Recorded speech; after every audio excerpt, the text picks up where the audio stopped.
শুভ মকর সংক্রান্তি সবাইকে।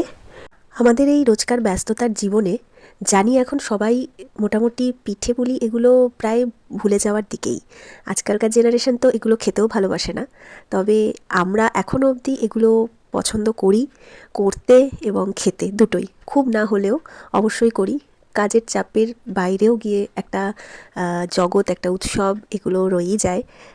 যতই হোক বাঙালি বলে কথা, এগুলোকে তো ভুলতে পারি না।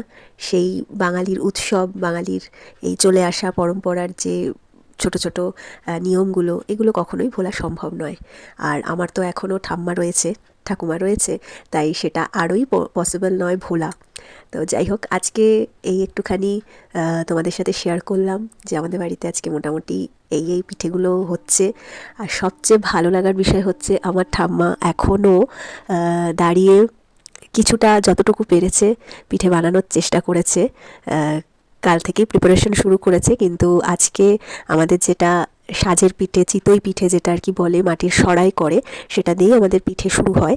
তো ঠাম্মা সেটাই শুরু করেছে, সেটা করতেই মোটামুটি ঠাম্মার এখন 86 বয়স। তো সেই জায়গায় দাঁড়িয়ে সে যে আজকেও পিঠে বানাচ্ছে, সেটা সত্যিই ভালো লাগার বিষয়। এরকমভাবেই ঠাম্মা থাকুক, এবং তিনি যতদিন থাকবেন ততদিন এই স্বাদটা অবশ্যই পাবো। ঠাম্মা সাথে মা, আমি সবাই মিলে লেগে পড়েছি। আমিও অনেকটা ঠাম্মার সাথে থেকে থেকে অনেকটা শিখে গেছি, চেষ্টা করি টুকটাক বানানোর। মা তো পারে, আমি এবার একটু চেষ্টা করেছি নিজে কিছু করার। সম্পূর্ণটা না হলেও তিনজনেই, পুরোটা সবটাই তিনজনে মিলেমিশে করা হয়েছে।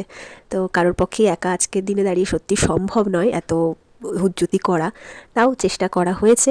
আমরা তিনজনে মিলেই আর কি একটু করেছি। খুব আহামরি, খুব বেশি কিছু নয়, শুধু নিয়ম মাফিক যেটুকু দরকার শুধু সেটুকু।